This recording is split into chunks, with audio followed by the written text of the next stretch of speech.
Ya. Listo, chicos. Entonces, bueno, nuevamente, bienvenidos. Tuvieron su clase de razonamiento matemático hace unos minutos. Tuve la oportunidad de estar la mayor parte de la clase. ¿No? Lastimosamente, el profesor se le fue la luz. Siempre pasan estas cosas, pero bueno, no es que siempre pasan estas cosas, sino que pasan estas cosas, es parte de la virtualidad, pero también así como pasan, se dan soluciones, ¿no? El profesor se le cortó la luz, pero inmediatamente ya empezó a encontrar la solución y justamente encontró la solución. Es muy importante, como mencionó el profesor hace unos minutos, que participen, sobre todo ustedes, es necesario que tengan una participación muy, muy activa, porque ustedes, sobre todo, que son el grupo de los más pequeñines, que está aprendiendo, entonces se entiende que ustedes tienen muchas preguntas, son curiosos y todo, y esa es la idea, o sea, despertar en ustedes ese tipo de curiosidad para que puedan avanzar hacia adelante ustedes mismos. Es muy, muy importante, ¿ya?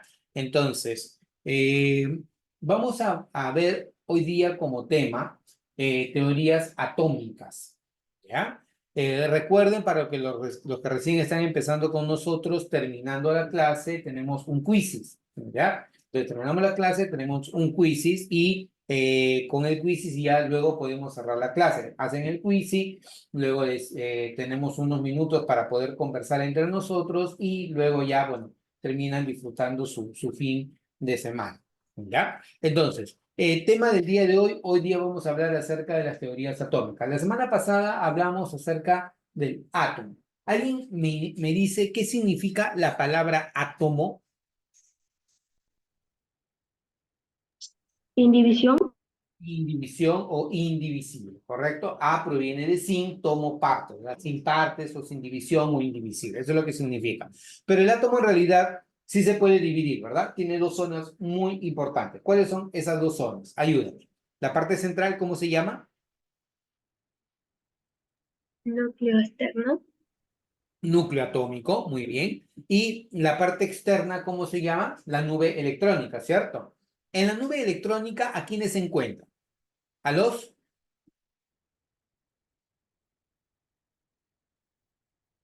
¿a quiénes se encuentran? Electrones. A los Electrones. electrones. Perfecto. Y en el núcleo atómico, ¿a quiénes encuentran? Protones y neutrones. Protones y neutrones. ¿Los protones qué carga tienen? Positiva. Positiva. ¿Los neutrones tienen carga o no tienen carga? No tienen carga. Tienen carga. ¿Y los electrones qué carga tienen? Negativa.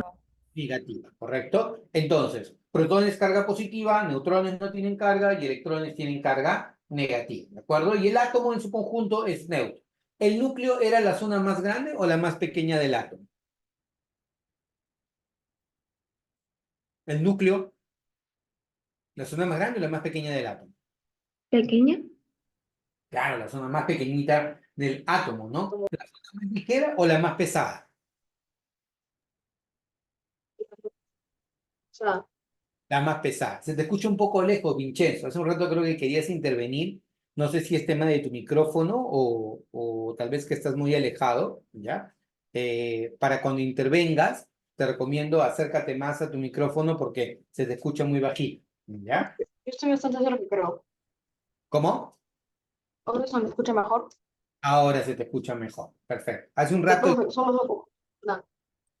Hace un rato estabas en la clase de razonamiento matemático y vi y bueno, escuché que querías intervenir, pero se te complicaba justo porque estabas con el micro un volumen bastante bajo. Entonces, les decía, el núcleo es la zona más pequeña, es la zona más pesada, tiene carga positiva y en la nube electrónica nosotros encontramos a los electrones en ciertas regiones de máxima probabilidad que se llamaban, ¿cómo se llamaban esas regiones de máxima probabilidad? Profe, ¿puede repetirlo? ¿Cómo se llamaban a las regiones de máxima probabilidad donde puedo encontrar a los electrones? Nube no, sin nube Perfecto. REMPE, atómica. ¿no? REMPE. ¿Qué significaba REMPE? Región del espacio donde existe la mayor probabilidad electrónica, ¿cierto? Región del espacio donde existe mayor probabilidad electrónica o simplemente llamado orbital atómico. Un orbital atómico viene a ser la región del espacio donde existe la mayor probabilidad de hallar electrones, máximo 2 electrones, ¿de acuerdo? Y recuerden que esto estaba relacionado con un principio que se llamaba, o que se llama el principio de,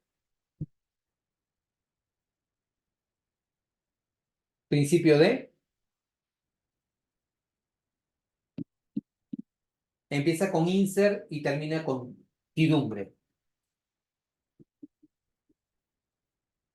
Principio de incertidumbre, profesor. El principio de incertidumbre. ¿Y qué me decía el principio de incertidumbre? Que es imposible determinar simultáneamente la velocidad y la posición de una partícula. Profesor, si se me acaba, si salgo de la clase es porque ya mi celular tiene poca batería. Ya, ¿y por qué no cargas tu celular?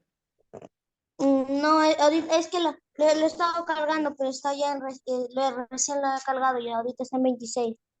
Ah, ok, ya. Entonces por ahí si te prestas algún otro celular como para que no pierdas tu clase, sería bueno, cosa que no te pierdas ningún detalle, ¿ya? Intenta. Listo. Entonces, continuemos. Y le decía, ¿no? El principio de incertidumbre nos dice que es imposible determinar simultáneamente posición y velocidad de una partícula.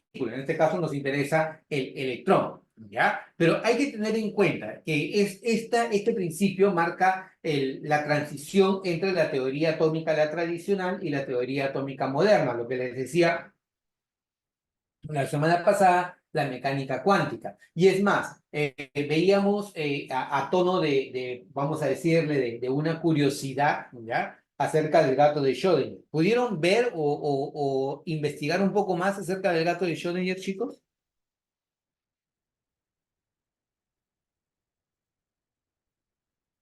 ¿Alguien me puede explicar cuál era ese criterio del gato de Schrödinger? Lo vimos la semana pasada en un video.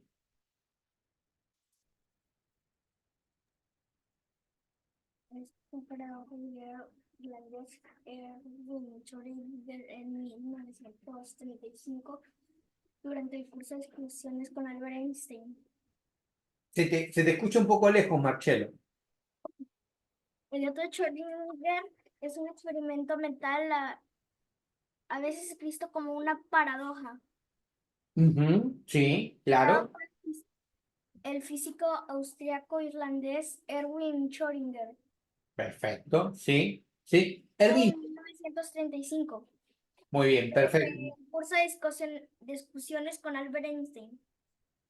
Claro. ¿Qué es lo que decía este principio de incertidumbre? Bueno, más que el principio de incertidumbre, ¿no? Erwin Schrödinger propone, ¿no? Propone como tú dices, una paradoja, ¿no? O sea, en el mundo cuántico las cosas cambian. ¿Se acuerdan que dijimos, oye, ¿viste la película Ant-Man, la película del hombre hormiga, ¿no? Ahí vas a ver mucho del tema cuántico, se las recomiendo. O sea, si se meten un poco en la parte de la teoría atómica, de lo que existe muy, muy pequeñito, esta película es una película muy, muy, vamos a decirlo, muy buena en el sentido de que explica didácticamente o te da una idea didácticamente de cómo se mueve el mundo cuántico, el mundo de lo pequeñito, pequeñito, protones, neutrones, electrones. El tema es que esta paradoja que estábamos tratando, el gato de Schrödinger, decía que si tú tenías una caja, ¿no? En la caja ponías un ácido bastante fuerte o una sustancia muy, muy tóxica, muy nociva y un aparatito, ¿no? Que hacía de que este se abriera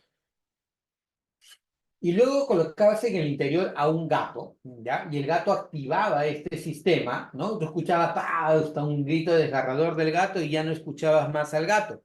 Entonces la pregunta era si el gato estaba vivo o estaba muerto. Entonces, ¿a qué conclusión llegamos con la paradoja de Erwin Schrödinger, del gato de Schrödinger? ¿El gato está vivo o está muerto? A la misma vez. No lo sabremos hasta que abremos la caja. No lo sabemos. Según hay datos, lo Claro. que nos dice la física cuántica es que el gato no existe hasta que lo observemos, podríamos decir. Excelente, Ámbar, muy No bien. vamos a ver cómo está hasta que abremos la caja. Excelente, gracias Ámbar, gracias Marcelo. Sí, es correcto, o sea, hasta que yo no abra la caja, yo no voy a saber qué ha pasado ahí. O sea, te lo pongo desde ese punto de vista. O sea, si yo no abro la caja, yo no voy a saber qué ha pasado ahí, ¿cierto? Entonces, es una paradoja porque yo no voy a poder saber qué pasa hasta que no abra la caja. Entonces, si es tan complicado saberlo en el mundo macro, en el mundo de lo grandote, porque estamos hablando de un gato, de una caja, imagínate que yo intente saber algo que está pasando en el mundo cuántico, llámese protones, neutrones, electrones, o sea, se nos complica mucho más. Pero la paradoja del gato de Schrödinger nos dice que el gato está vivo y está muerto al mismo tiempo, y que en el mundo cuántico esas cosas que parecen locas ocurren. ¿Por qué? Porque el mundo cuántico se comporta de una manera diferente a cómo se comporta el mundo que nosotros vemos aquí en nuestro entorno, en donde es fácil poder visualizar a las partículas, a los objetos, ¿no? Y darles una posición y una velocidad. Eso no pasa en el mundo cuántico, es mucho más complicado. Por eso les invité a que ustedes vieran, leyeran, investigaran acerca del gato de Schrödinger. Es muy simpático y creo que incluso puede llegar a ser parte de un proyecto de este verano que ustedes investiguen a modo de que puedan saciar su curiosidad. Entonces, ¿por qué vamos a colación a esto que vimos la semana pasada? Porque el tema que vemos hoy día, teorías atómicas, está muy relacionado con lo que nosotros trabajamos la semana pasada, que era hablar acerca de la estructura atómica. En principio, nosotros deberíamos primero ver esto y después ver al átomo, pero nosotros trabajamos de manera opuesta, porque la manera en que tú puedas entender mejor el modelo atómico es desde que ya conozcas al átomo. Ya te presenté al átomo yo la semana pasada. Yo te dije cómo es el átomo, qué partes tiene, ¿ya? Pero la pregunta es, ¿cómo llegamos a la conclusión de cómo es el átomo? O sea, alguien de alguna manera tuvo que haber definido qué forma tiene el átomo y cómo presentarlo para que nosotros lo podamos entender.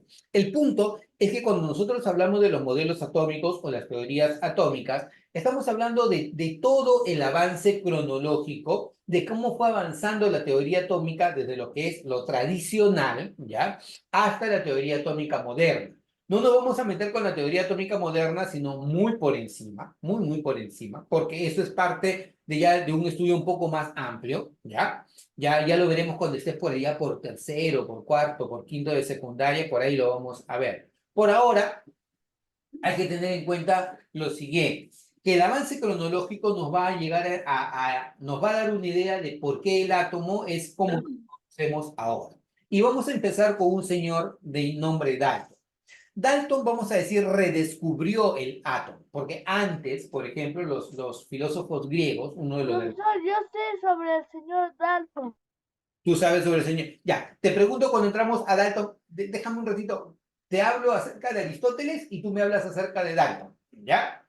Aristóteles, filósofo griego, 500 años antes de Cristo, ¿qué decía? Que toda la materia, todo lo que nos rodea, está formado por 4 elementos llamados elementos divinos. 4 elementos divinos. ¿Quiénes son ellos? Agua, aire, tierra y fuego. Grábate. Agua, aire, tierra y fuego. Repite conmigo. ¿Cuáles son? Agua, aire, tierra y fuego. Perfecto. Agua, aire, tierra y fuego. La tierra me representa lo sólido. El agua me representa lo líquido. El aire me representa lo gaseoso y el fuego me representa el agente que provoca el cambio. O sea, el que hace posible que lo sólido se convierta en líquido y lo líquido se convierta en gaseoso. Profe, ¿cómo es esto? Por ejemplo, imagínate un trozo de hielo. Si un trozo de hielo se derrite, se convierte en agua líquida. ¿Y eso por qué ocurrió? Porque el calor, la energía, ha hecho de que él pase de sólido a líquido. Y si nosotros le seguimos dando energía al agua líquida, la podemos convertir en vapor. Nos pasa cada vez que nosotros servimos el agua en nuestra tetera. Entonces, lo sólido puede pasar a lo líquido y lo líquido en gaseoso basado en la energía. ¿De acuerdo? Por esto, este señor Aristóteles consideraba de que todo lo que nos rodea está formado por agua, aire, tierra y fuego. Y nadie podía darle la contra, porque era una persona muy de renombre en ese tiempo y nadie le podía dar la contra. Hasta que en el año 1808 aparece John Dalton. Imanol, nos ibas a hablar acerca de John Dalton. Por favor, adelante. ¿Yo, profesor? Tú dijiste, yo sé sobre Dalton. ¿Eso dijiste? ¿O quién fue? No, yo no fui, profesor. ¿Quién fue? Acúsalo. ¿Quién fue? ¿Aarón, creo? No, profe. Alguien dijo, yo sé sobre Dalton y levantó la mano. ¿Quién fue? Ah, ahorita te escondes. Yo te voy a encontrar. Te reconozco por tu voz. Y yo, fuiste tú. Ya, entonces, Dalton. ¿Qué hace Dalton? Dalton, por primera vez, propone la existencia de los átomos. Lo vamos a ver en detalle, pero por primera vez propone la existencia de los átomos y lo demuestra de manera experimental. ¿Ya? Año 1808, ¿ya? Ojo, muy importante, año 1808.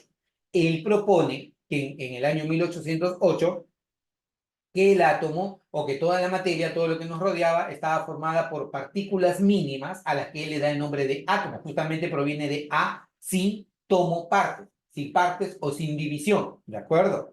Luego, un poco más adelante, aparece Thomson en el año 1898, 90 años después.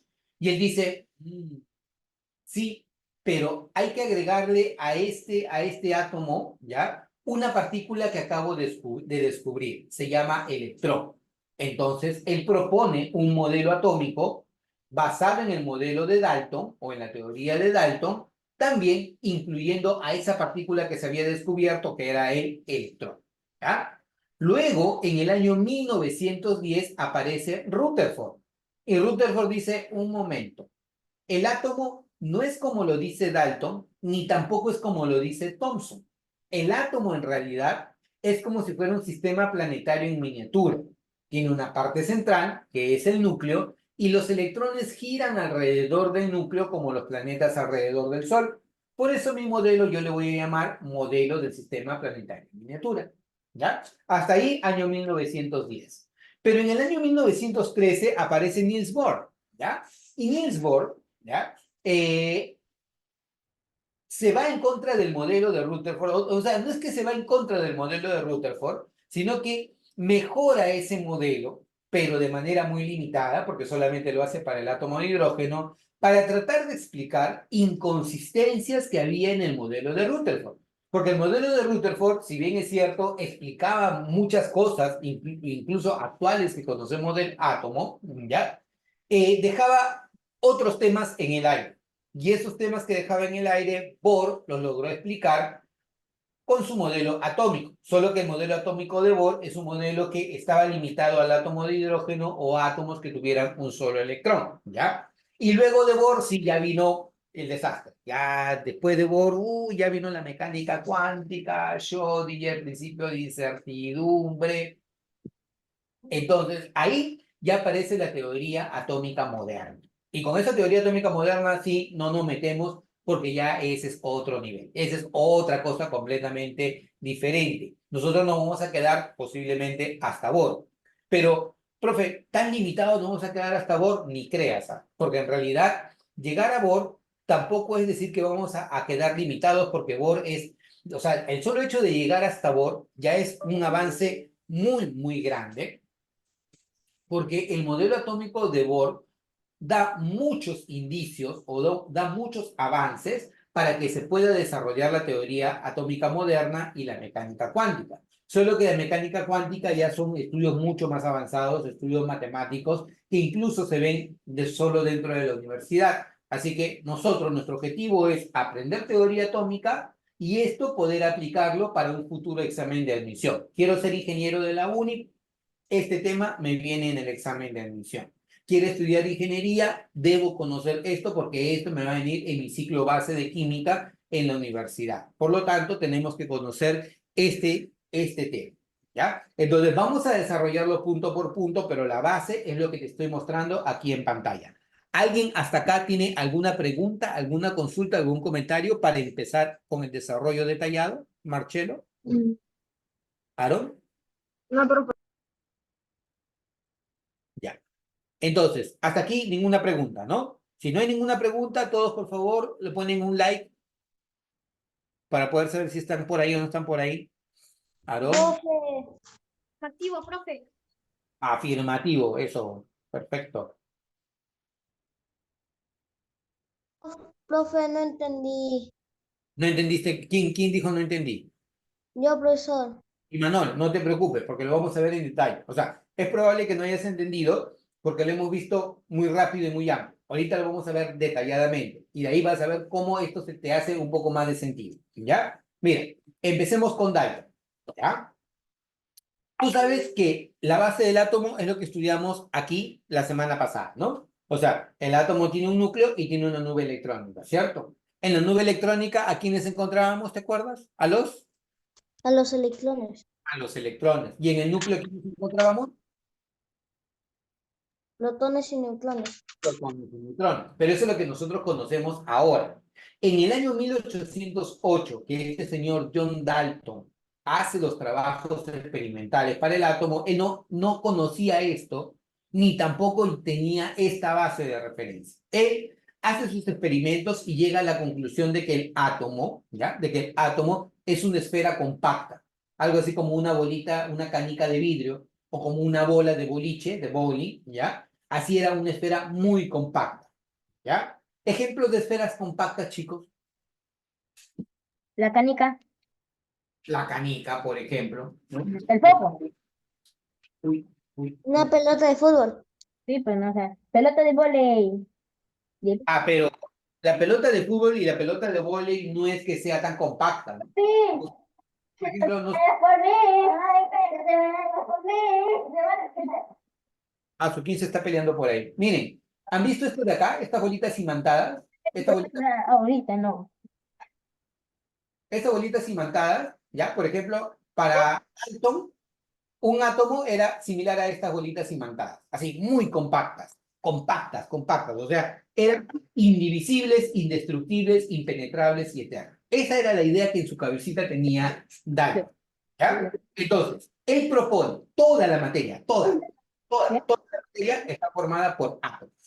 Los átomos son partículas indivisibles, indestructibles, impenetrables y eternas. O sea, él propone cosas puntuales. Primero, el átomo es indivisible. El átomo es indestructible. Todos los átomos de un mismo elemento son idénticos y cuando los átomos se combinan lo hacen en una relación de números enteros sencillos. Te lo voy a explicar uno por uno. Primero, el átomo es indivisible. ¿Qué tú dices? ¿El átomo se puede dividir o no se puede dividir? Es indivisible, por eso, pues. ¿Qué tú dices? ¿El átomo se puede dividir o no se puede dividir actualmente? No. Sí, No puede dividir. ¿Sí? profe, tiene partes chiquitas que son más chiquitas que el mismo átomo, pero no se puede dividir. El átomo sí se puede dividir y es correcto lo que has dicho. O sea, el átomo sí Tiene se... partes chiquitas que si se le sacan sus partes chiquitas son más chiquitas que el propio átomo. Claro, Sí, pero hablando O de sea, se forman una entre ellas, algo así sería. indivisible. ambas. Sacar todo eso. Es indivisible. O sea, sería de que si cada vez divides el átomo más veces se forma más pequeño y se forman más partículas de átomo, pues sería. Claro, hay partículas más pequeñas, ¿correcto? Hay partículas más pequeñas. Por ejemplo, los protones, los neutrones y los electrones. ¿Lo sabía Dalton en ese tiempo, en 1808? ¿Lo sabía o no lo sabía? No lo sabía. No lo sabía. Entonces, Sabe que está en una esfera. en su cabecita era indivisible. Nosotros actualmente sabemos de que eso no es correcto, de que el átomo tiene protones, neutrones, electrones, por ejemplo, y hay muchas más partículas internas todavía mucho más pequeñas. ¿Estamos? Luego dice, el átomo es indestructible, pero eso no es del todo cierto, ¿ya? Y te reto, reto de 30 segundos. 6 de agosto y 9 de agosto de 1945. ¿Qué pasó esos días? 6 de agosto y 9 de agosto de 1945. Lo saben por cultura general. Yo no. 6 de agosto o 9 de agosto de 1945. Te encontré. Ay, no. Si no van a intervenir, ya, por favor apaguen su micro para que no se filtre el ruido. Te encontré. Oh, bueno. Luanita, cierra tu micro. 6 de agosto y 1940. 6 de agosto. Hace rato te ¿De qué encontré. año? Sí, ya, la explosión de la bomba de Hiroshima. Ah, Excelente. El 6 de agosto y el 9 de agosto de 1945 ocurrieron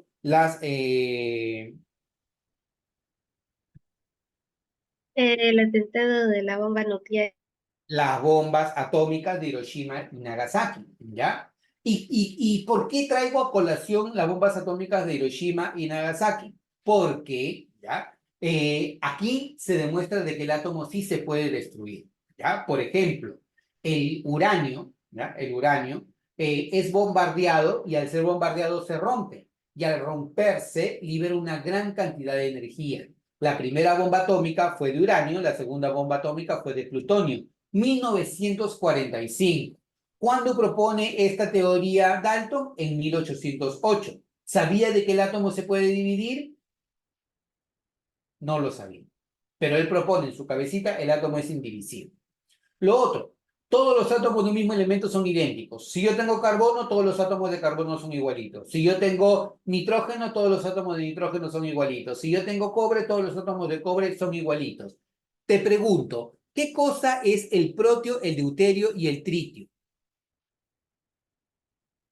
¿Puedes repetirlo, profesor? ¿Qué cosa es el protio, el deuterio y el tritio? Plutio, deuterio. ¿Te acuerdas? Lo vimos Plutio. pasado. ¿Qué Sí, es el... deuterio. Era que tenía dos, no, deuterio era dos. Claro, sí, algo por ahí. O sea, el protio es hidrógeno, el deuterio es hidrógeno, el tritio es hidrógeno. Los tres son hidrógenos, son isótopos del hidrógeno, ¿cierto? Pero tienen mayores, tiene diferente cantidad de electrones. De neutrones, diferente cantidad de neutrones. Son diferentes. Neutrones.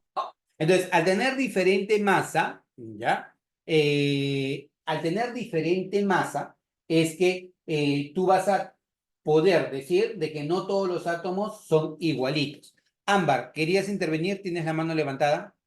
Sí, yo estoy en un caso donde la ciudad de Chernobyl es una planta nuclear. ¿Esto tiene que ver algo con los átomos o por curiosidad? A ver, repite tu consulta, por favor.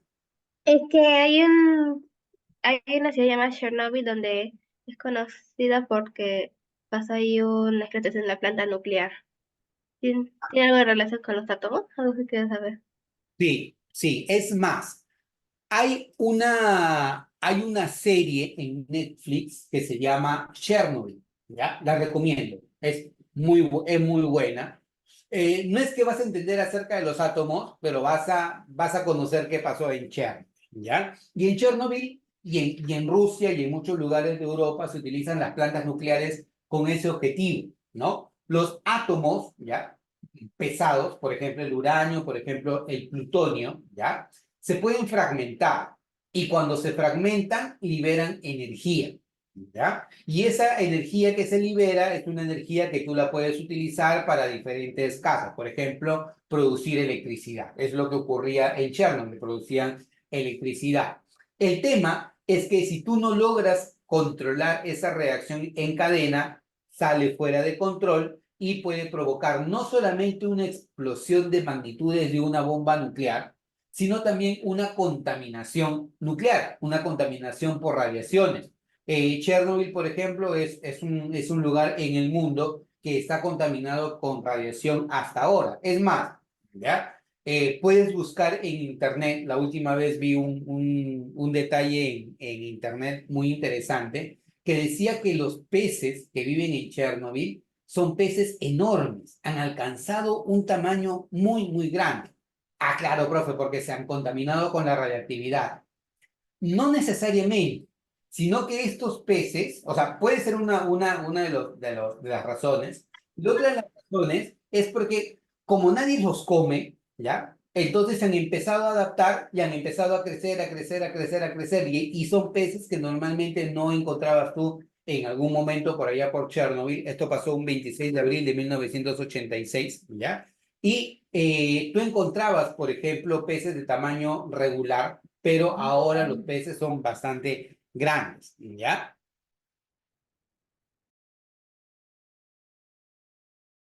Ah,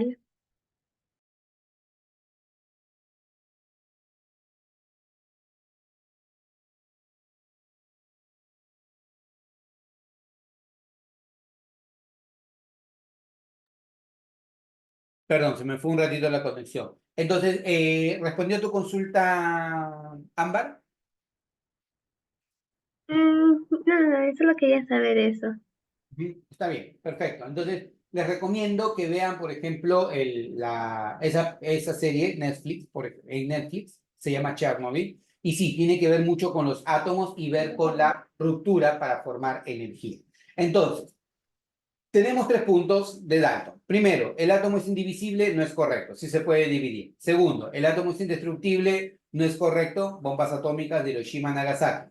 Todos los átomos de un mismo elemento son idénticos, no es correcto porque, por ejemplo, tenemos al proteo, deuterio y tritio, que son isótopos del hidrógeno, son hidrógeno, pero no son idénticos, ¿ya? Y lo último que dijo que sí es válido es que cuando los átomos se combinan, lo hacen en una relación de números enteros sencillos, ¿ya? ¿Qué significa esto?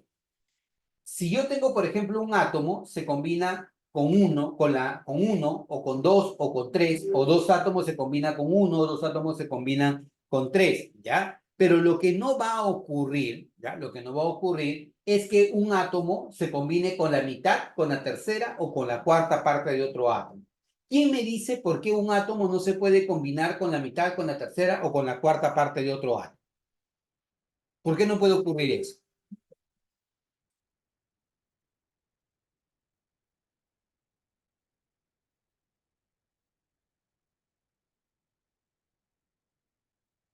¿Por qué un átomo no se puede combinar con la mitad, con la tercera, con la cuarta parte de otro átomo? ¿Por qué crees tú que pasa eso?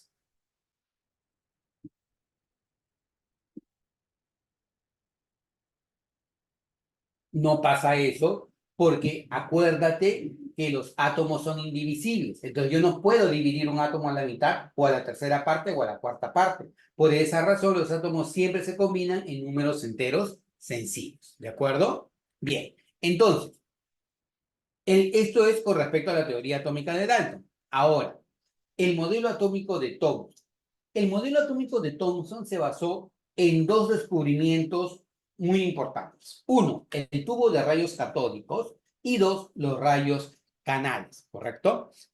¿Ustedes han visto en algún momento los televisores antiguos? ¿Cómo son? Eran grandotes, ¿cierto? ¿O todavía en casa tienen algún televisor antiguo?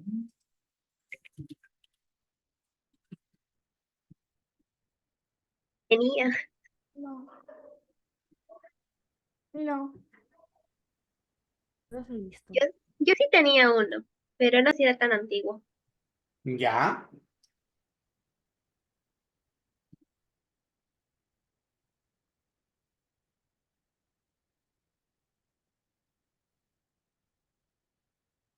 Ya, entonces yo les muestro el televisor antiguo que tengo acá. Por ejemplo, fíjense, ¿ven esto? ¿Ya? Algunos televisores, por ejemplo, eran unas cajas, los primeros, los antiguos, de repente por ahí abuelito, abuelita tiene alguno de estos, ¿no? Los televisores que eran unas cajas, ¿ya? Y los televisores después de ello un poco más modernos tenían esta forma. Por ejemplo, el primer televisor que yo tuve fue uno de estos de acá, ¿ya? Pero este televisor en particular es así de voluminoso porque en la parte posterior, acá en esta parte, tiene un cañón de rayos catódicos. Profe, ¿qué es un cañón de rayos catódicos? Viene a ser esto que tú tienes acá, ¿ya? El cañón, los rayos catódicos se forman de la siguiente manera. Mira, tienes un tubo de vidrio, colocas un par de láminas metálicas, ¿ya? Colocas una fuente de electricidad, ¿sí? Y generas vacío en el interior. O sea, significa que retira la mayor cantidad del aire que hay aquí adentro. Cuando tú haces esto, ¿ya? Cuando tú haces esto y provocas una descarga eléctrica, se generan unos rayos que salen del cátodo y se dirigen hacia el ánodo, ¿ya? Salen del cátodo y se dirigen hacia el ánodo. Entonces, al ocurrir esto de acá, es un fenómeno que Thomson lo empezó a estudiar. Y al estudiar este fenómeno, se dio cuenta que estos rayos tenían carga negativa y eran partículas que estaban en toda la materia. A estas partículas de carga negativa, Thomson le dio un nombre. Tú los conoces porque sabes cuáles son las partículas de carga negativa de la materia.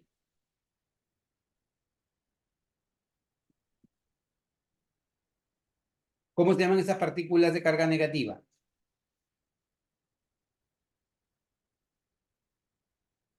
Electrónicas. Los electrones. Entonces, los electrones eran las partículas que estaban acá. Entonces, lo que se hizo con el descubrimiento de los rayos catódicos es descubrir a los electrones, ¿de acuerdo? Entonces, ahora, si tenemos acá, en el caso de los rayos canales, ¿ya?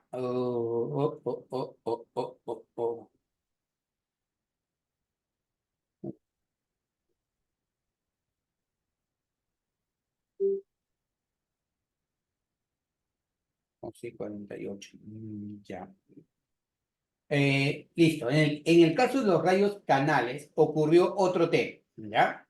Se le hace un huequito acá. ¿Entendido los rayos catódicos, chicos? ¿Cómo funcionan los rayos catódicos? Los rayos catódicos es un tubo de vidrio, ¿ya? Tienes un par de láminas metálicas y con estas láminas metálicas tú generas una descarga eléctrica y se forman los rayos catódicos, ¿ya?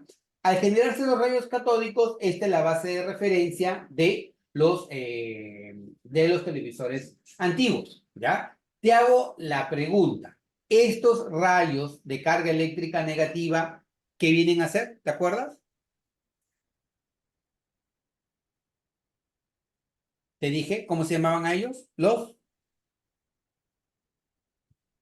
Las partículas de carga negativa de la materia, ¿cómo se llaman? Electrones. Los electrones, claro, son los electrones. Entonces, tú tienes aquí los electrones. Y luego con los rayos canales se descubre la carga positiva en la materia. La carga positiva, ojo. Entonces, con toda esta información, ¿qué hace Thomson? Thomson lo que hace es proponer un modelo, ¿ya? Thomson propone que el átomo tiene una forma, ¿ya? Tiene una forma como si fuera un budín con pasas, ¿ya? Profe, ¿cómo es un budín con pasas? Ah, ya. Es una esfera de carga positiva con los electrones incrustados como las pasas en un budín. Por eso, lo primero que él dice, oye, sí, mi átomo es similar a como si fuera un budín con pasas. El budín es la esfera con carga positiva y los electrones son las partículas con carga negativa.